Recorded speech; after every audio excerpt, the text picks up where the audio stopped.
谢你们的关心。哇，看不出来小贤的小孩这么大了。对呀，好羡慕你一个这么可爱的女儿啊！可爱哦，很可爱吧？我跟你们说，以后我的小孩一定也是超级可爱的。那就要看老爸的基因长期。难得你跟我有同感哎，brother。啊，还好有找到，这样你就可以专心当兵了。真的。不过啊，我现在真的很担心连长，连长怎么了？因为连长他这次为了帮我私自带我不嫁联营，违反了军纪，不晓得他现在会怎样。有这么严重哦？我听排长说这件事情可大可小，现在要看长官怎么样惩处。这么好的连长被拔掉的话就可惜了。真的？不会吧？我觉得没有那么严重。你没听过军令如山吗？我在想啊，如果上面人不明白整个事情的来龙去脉，误判情势，错怪连长，那就不好了。高小贤，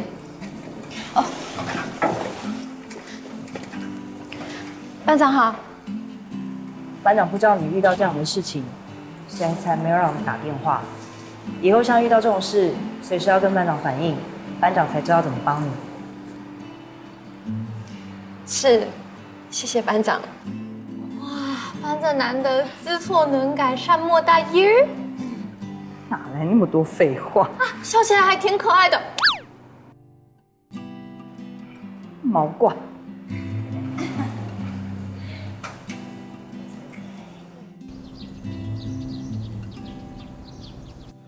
我想要替我们连长求个情。没办法，舅舅，做。不做，除非你答应我的要求。黄曼丽，部队是有规矩的地方，你们连长未经同意私自行动，我如果不做惩处的话，会动摇军纪的。那是因为小贤他小孩不见，真的很心急。你也知道那边成人上报很麻烦啊，我们连长才会做这个决定。怎么能够因为麻烦就草率的做决定？再说，处理事情的方式有很多种啊。事实上，你们连长这一次未顾虑周全，有些鲁莽，他难逃究责。这次是因为事态紧急，我觉得情有可原啊。赏罚分明是领导统御的准则，军纪是军队的命脉。就算他情有可原，我也不会因为这样子不做惩处。舅舅，我从来没有因为部队的事情求你，这次就算我拜托你，这么好的连长，我真的不希望他被拔掉。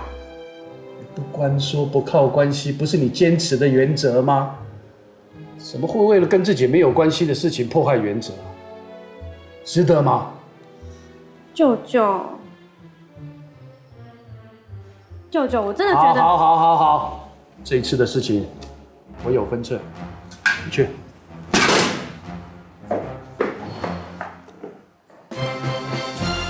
高小贤的事情我讲过了，这边就不再重复。希望各位回去能够落实对班兵的了解，因为他们是我们陆战队的一员，是我们的同袍，也是我们的亲人。在这么短的时间内要骄傲全连，并且拿到军歌比赛的第1名，并不是一件容易的事。但是在这边，我没有要责难各位的意思，毕竟凝聚全连的团结以及争取荣誉的心，比拿到第1名还要重要。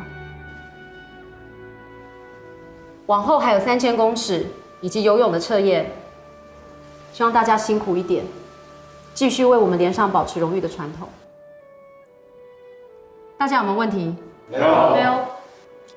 副道长，这边有要补充的吗？我这边补充一下，希望大家回去可以落实对自己班兵的了解，也可以透过平常聊天去了解新兵的状况，有问题就提早解决。士官长，师长希望对于训练方面要确实要求以外，也要注意到安全状况，尤其最近天气炎热，在训练的时候也要多加注意新兵的身体状况，避免中暑情势的发生。好，没事了，大家早点休息。起立，散会。知道。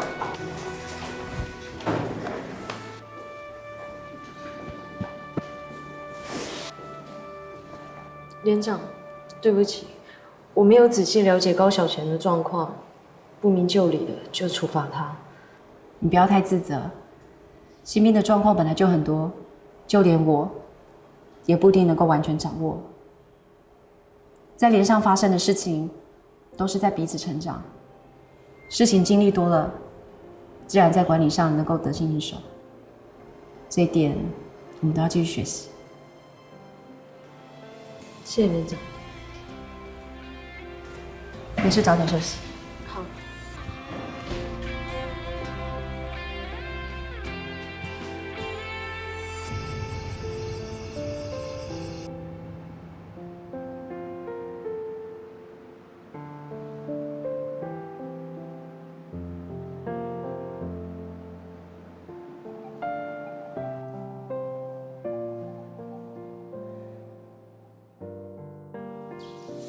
我其实只想要跟你说，2个月很快就过去了，他们以后也不一定会待在新训中心，但是他们都是陆战队的一员，也就是我们的弟兄姐妹。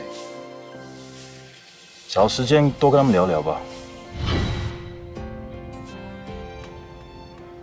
你不要太自责，新兵的状况本来就很多，就连我也不一定能够完全掌握。在连上发生的事情，都是在彼此成长。事情经历多了，自然在管理上能够得心应手。这一点，我们都要继续学习。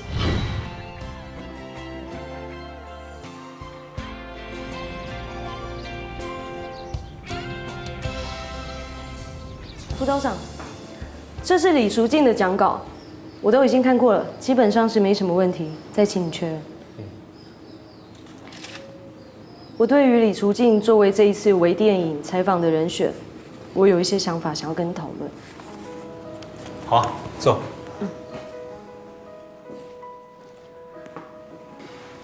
这一次我们会选择采访李淑静，就是希望可以借由她之前的工作，由模特走向海军陆战队，用这一点来作为主题。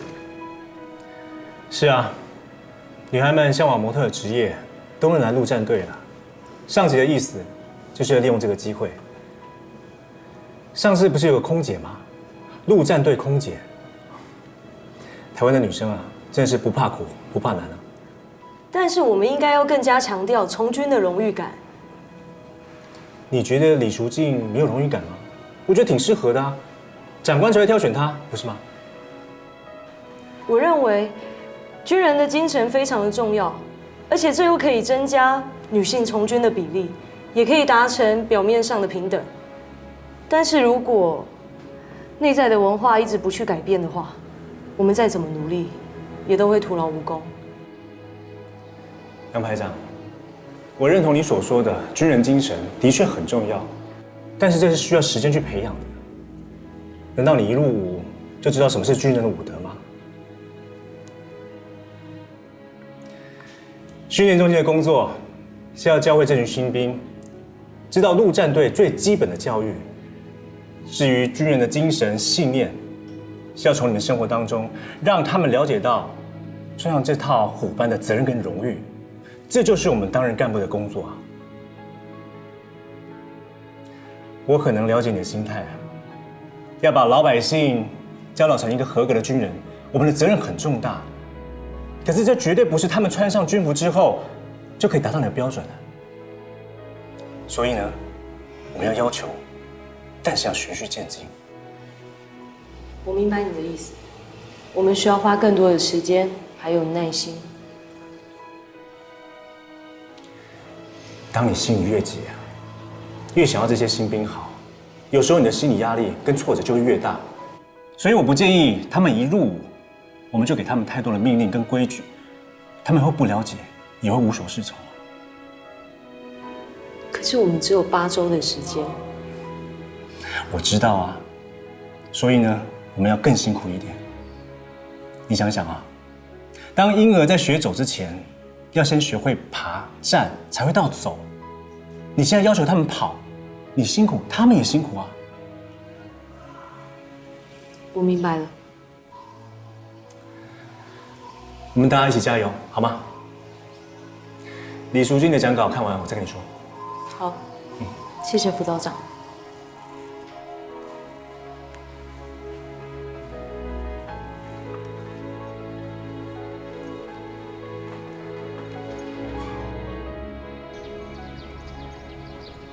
报告副指挥官，高小贤的事是我太鲁莽，我愿意接受惩罚。经一事长一智，部队就是个小型的社会，形形色色的人都有。领导统御讲的是诚信跟原则，如果我们自己不能以身作则，部队带不动。是，我会谨记在心。黄曼丽为了这件事情特别跑来找我，要我不要对你做出惩处。黄曼丽，她是我姐姐的女儿，她不希望我们的关系影响到她，她想靠自己的努力得到肯定。从小看着我爸爸、我哥哥还有我穿着军服，她就吵着将来也要当兵。这一次受枪的事情，她靠自己的努力获得了肯定。他这次表现的真的很好，我也捏了一把冷汗。他表现得很好。黄曼丽真的很努力，她完全没有将门之后的娇气，反而很认真的去达成每一件事情。哎，你千万不要因为我的关系对他的管教有放松啊！我明白，可是他嘴里常念着他未来要当一名将军，怎么没想到要送他去念军校？不急，等他通过了检测，我再找他研究。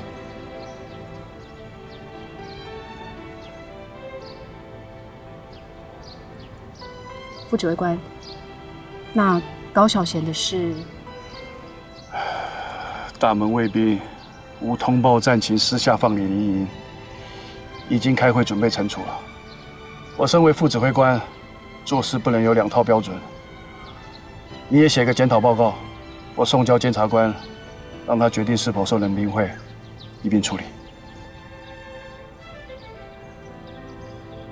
报告是。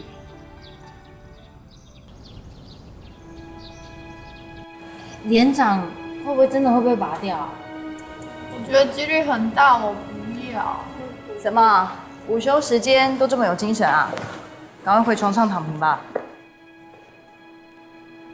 报告班长，请问一下，连长真的会被拔掉吗？担心连长？我们大家都很担心啊。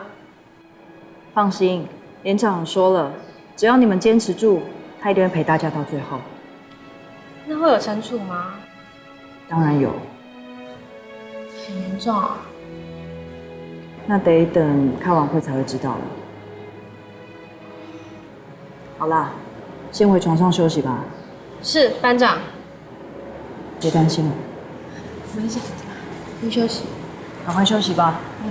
应该还好啦。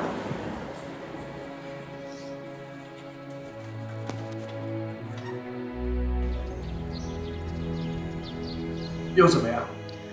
我是没有想怎么样，但是我就不想利用裙带关系来解决问题呀。能帮的我一定会帮，谁叫你是我姐的宝贝？你别得意，你们连长的事情牵扯到大门的卫兵，我有我带兵的原则。我知道军人不可以感情用事，但我们连长真的对我们很好，又处处关心我们，现在却因为姐妹的事情受到惩处。我已经告诉他我们两个的关系。哦，你不帮我就算了，你还扯我后腿，你真的很奇怪。放心，我有跟他说你是为了高小贤的事情来的，来替他求情。他感到十分欣慰，连上的兵那么关心他，那么爱戴他。但是军人就是军人，既然犯错了，就要勇于面对。这一点你要跟他学习。那难道就不能再通融一下吗？哎，我听小贤说，要是再晚一步的话，他小孩就会有危险哎。指挥官已经指示我依照规定办理。17连连长陈耀华，请示进入副指挥官室。请见。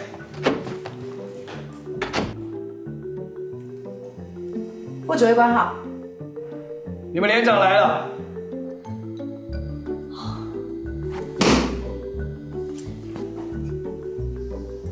连长好。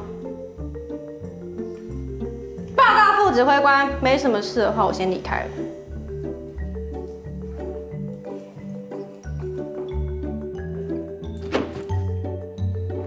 请坐。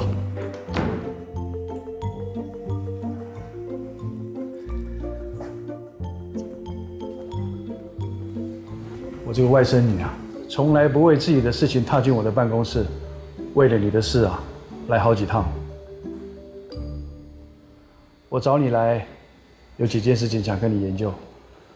上次你去参加研讨会，66旅的旅长打电话给我，他对你的表现赞誉有加，要我问你有没有兴趣去接礼部连的连长。离开新训中心，那我的人品会惩处？这是我找你来的目的。我刚刚故意不跟他讲结果的，让他为了你的事情去跳脚。早上指挥官接到警察局的电话，他们很感谢你协助破案，说要好好的表扬你，但是指挥官拒绝了，要你功过相抵。有学长欣赏你，我觉得你可以去。哦，三军大学受训的申请书在我那边，你想一想，看是要去考试，还是要去接礼部连的连长？你把结果告诉我。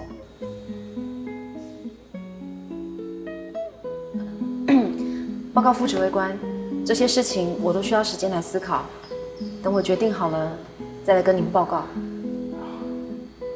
哇，这次采访的人选有杨琴，还有李淑静。我跟指挥官还有处长研究过了，他们觉得温馨比较合适。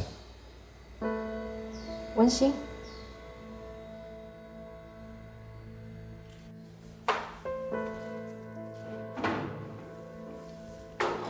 报告，新兵李淑静请示进入排长室。请进。排长好。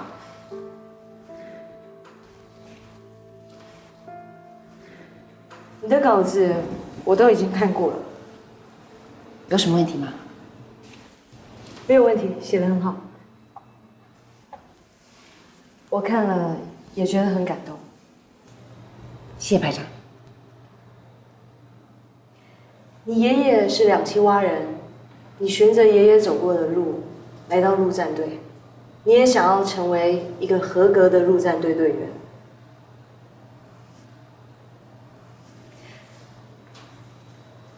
但我收到上级的命令，受访代表另有新的人选。我可以知道原因吗？我目前还不知道真正的原因，就只是收到通知，另有新的人选。我这样子突然被换掉，总要给我一个理由吧？李淑静，在上级还没有公布名单之前，你觉得我身为一个军官是可以私下跟你泄露的吗？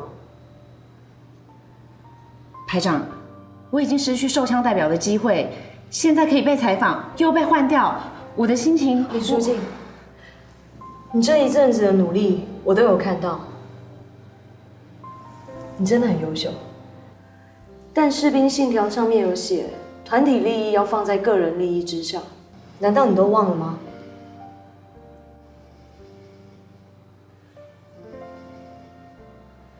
我相信你只要继续保持下去，上级长官一定会看到。我希望你千万不要因为这一次的打击而放弃了原本的目标，知道吗？是。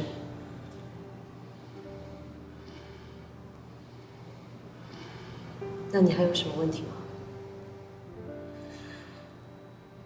我可以知道受访对象换成谁吗？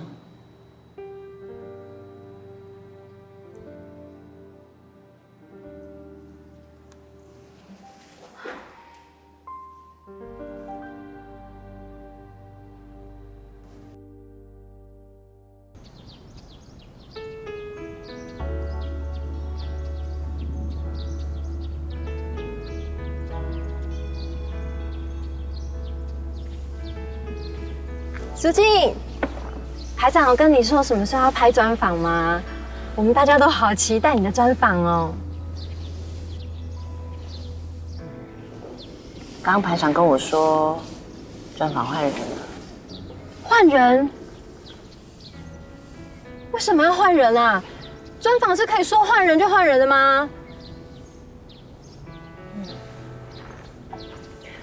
当兵不就是服从吗？以前我当模特的时候也是这样啊，明明说好的秀，也是说换人就换人啊。那排长有说专访换成谁吗？换温馨。换温馨？那我们可以去找温馨聊啊，反正大家都是好姐妹，应该可以聊吧？不要，为什么？我接到温馨未婚夫打给我的电话，我觉得温馨好像很多事情没有告诉我们。他未婚夫打给你，你们认识吗？说到这个很巧，他未婚夫的朋友是我的一个朋友，好像很久以前有一次去唱歌，所以加了 Facebook。哦，所以温馨是你们2个人的共同朋友。我刚刚在想啊，温馨的妈妈要把温馨找回去，是因为她跟她未婚夫感情不好，但她未婚夫要打给我说他们感情其实很稳定，所以我现在有一点困惑。我也觉得好奇怪哦，因为温馨如果跟她的未婚夫感情很好的话，她为什么要逃婚来当兵？而且我觉得现在我们不能凭她未婚夫单方面的说法，就觉得温馨应该要回去。但我现在不想要干涉太多，我怕温馨会觉得是因为我很介意专访换成他。对，这样讲起来真的蛮尴尬的耶。我觉得温馨跟他的父母亲好像有很大的隔阂，沟通上面应该是出了问题。可是温馨平常他面对我们的时候又那么淡定，好像都没有事情一样，觉得很难捉摸哎。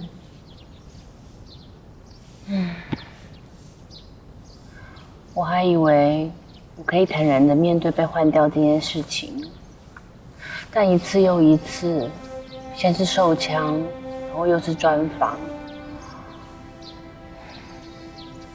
我一想到爷爷会很失望的表情，我就觉得好难过。早知道就不要一开始就那么兴奋的告诉他。小静，你不要想那么多啦，没关系，搞不好以后还有机会啊，不要气馁。我跟你讲哦，刚才啊，我从寝室出来的时候，我听到一件事情呢。是什么？黄曼丽，所以那个副指挥官真的是你阿姑哦？难怪你可以推荐苏静去接受采访。哎，先说好，我不是故意要靠关系的，是苏静本身就有这样的条件。你放心啦，我一定是挺苏静的。好，我知道了。如果之前得罪你的地方，要跟我说。啊，黄曼丽，你真的好适合当寝室长。哎，太假了吧！这机车哎。什么事？笑得那么开心？远远就听到你们笑声。班长，我们在聊苏静接受采访的事。这么巧，班长也是要来说这件事哎。文心，有空的时候把自我介绍写一写。报告班长，什么自我介绍啊？微电影专访要用的。专访？那不是苏静吗？对啊，苏静稿子都写好嘞。刚刚杨排长跟我说的，你们有任何问题吗？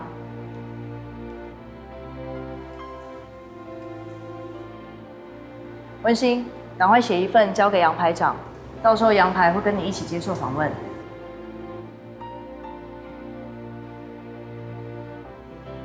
黄曼丽，姐姐骗你啦！苏静那么用心，话你都不讲呢。怎么可能？哎，温馨，该不会你舅舅是指挥官吧？我们家没有这种亲戚啦。那为什么？啊，还是你有什么神秘的身份我们不知道？哪有什么神秘的身份啊？还是会不会指挥官觉得温馨比较上镜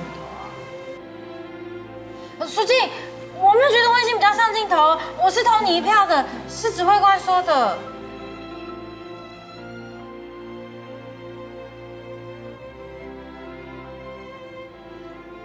如果接受采访只需要很上进的话，那我们每个人都有资格啊。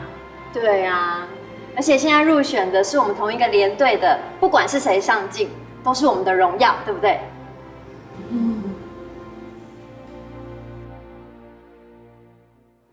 仙姑，你的贝贝真的很准哎，不是俗镜哦，就跟说唱代表一样，准，命中率100%。你怎么讲那么多话？不讲会死哦。对呀，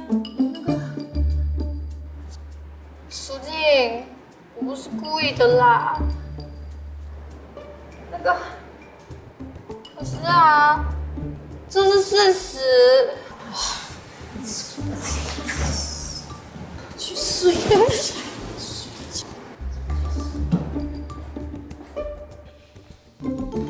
书记，我都听到了，专访是改成温馨。上次那一笔件我误会，你是不是跟温馨犯冲了？好了啦，苏静现在心情有的是很好的，不要讲这些了啦。没关系啦，是我自己表现不够好，跟温馨没有关系。况且也是我们连上的人入选，我们应该要支持，不是吗？当然支持啊，你别误会，我没恶意，只想安慰你。谢谢你，我不需要人家关心。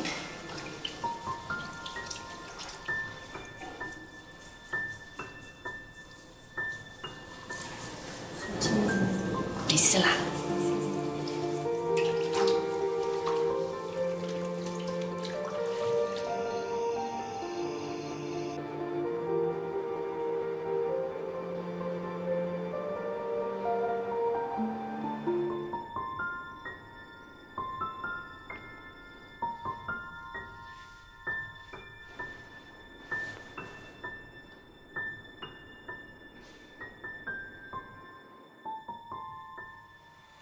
舒静，对不起。真的没事啦。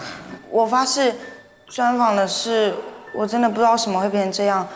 我也有跟排长说过，我不想当专访人物，结果……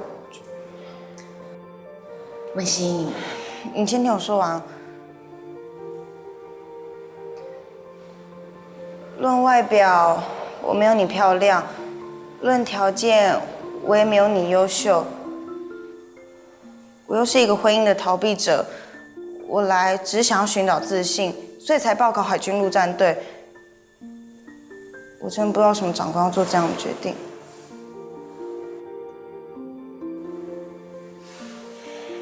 舒静，我一直把你当成我的好姐妹，我真的不希望因为这件事情影响到我们的感情。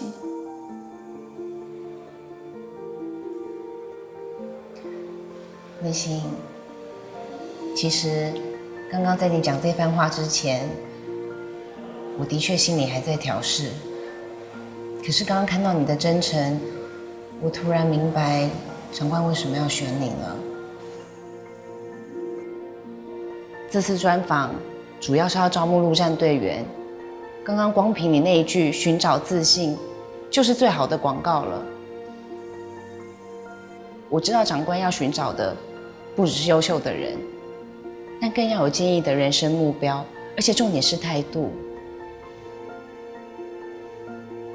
你把我的感受放得比你的利益还要在乎，这就印证了团体利益要放在个人利益之上。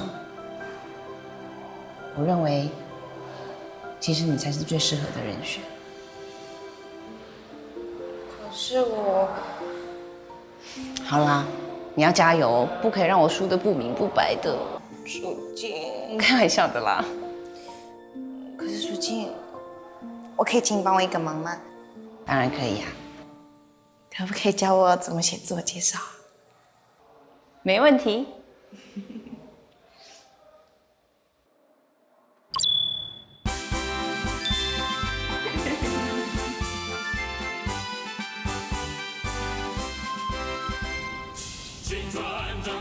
第3节，正部背勒破解法。第1式，正面颈部背勒。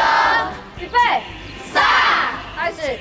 1、2、3，停。第2式，背面颈部背勒。单数班听口令，响后准。这手这边甩来甩去干什么啊？未单弓是不是？预备，上，开始。1、2、3、4，停。不要再乱动了。文心，动作不确实，重来。第2式，背面颈部背勒。预备，上，开始。1、2、3、4。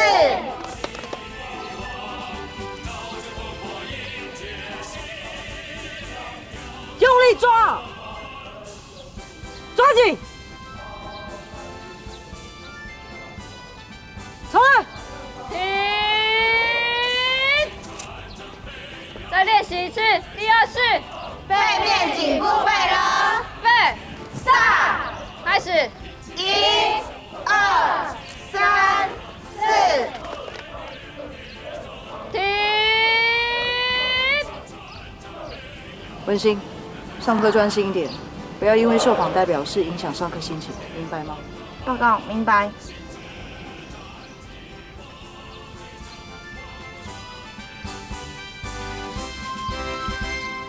青春正飞扬，目标在前方，人人有理想，前途放光芒，挺起胸膛，气轩昂，千锤百炼铁成钢。爹，这次的采访对象换人了，不是我了。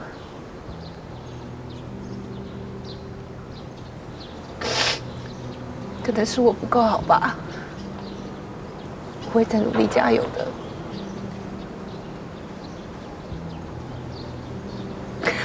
我只是跟你说一下而已，我要回去了。干嘛？专访的事情我听说了，安慰我？原本要安慰你。但后来想想算了，专访只有1天，服役好几年，以你的个性，如果那么脆弱的话，是不可能选海军陆战队的，对吧？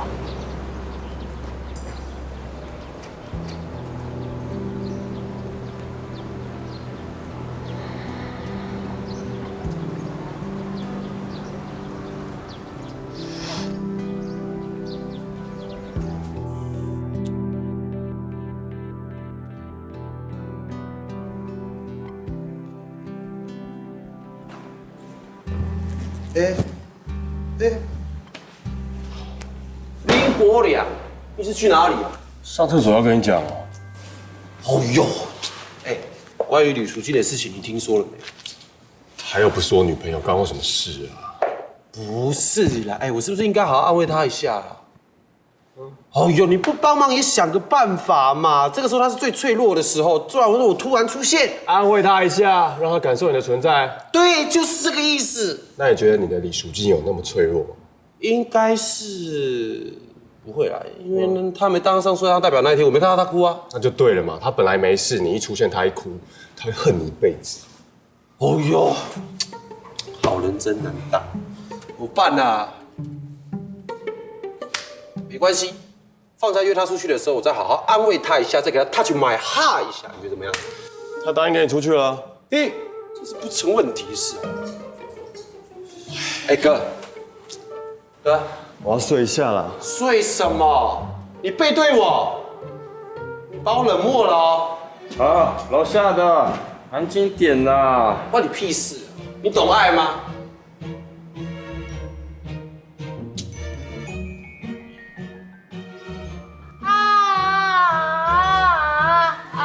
黄振军啊！左边加强一下肩膀。可以。哦，秀明，对不起啊，上防身术的时候害你们一直重复动作。你连动作都做不好，为什么被指定访问？我也不知道啊。我今天听班长说，他们要把你包装成一种不顾一切来当兵的新时代女性的形象。不顾一切，他们不知道你是为了逃婚才来的吗？知道啊。知道还选你，那不就是骗外面的人吗？哪有骗啦？温馨就是不顾一切抛弃未婚夫来当兵的，不是吗？但他就不是为了当兵才进来的啊，那不是骗是什么啊？有差吗？有差。拍专访是为了增强国军形象，如果他是为了逃避而进来的，那不就是反而破坏形象吗？对啊。温馨，你之后不是要退训吗？为什么我会退训？因为你爸妈都来营区找你呢，那你离开部队不是迟早的事。你们为什么都要那么在意我要不要退训啊？不是在不在意的问题啦，而是如果你要退训的话，你就不能接受这个采访啊，因为他们就是想要找一个能代表女兵精神的人物嘛。好了啦，因为这件事情也是长官做的决定啊，温馨他就只是服从照做而已。也是啦。对不起，害你们一直重复动作是我的问题，我会反省。可是我从来就没有说过我要退训啊，我也不懂专访跟退训到底有什么关系。我很感谢你们帮我，但是请你们不要替我决定我的出路。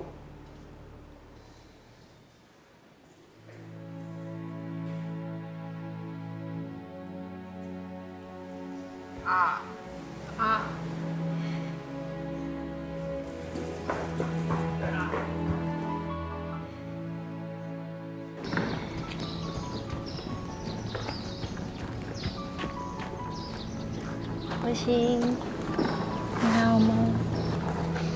小谢，我可以问你一件事情吗？当你找到你女儿的时候，杨排问你要不要退训吗？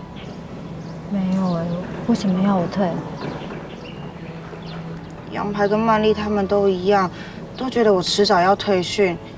明明我们都是因为家庭因素来当兵，为什么就只问我要不要退训呢？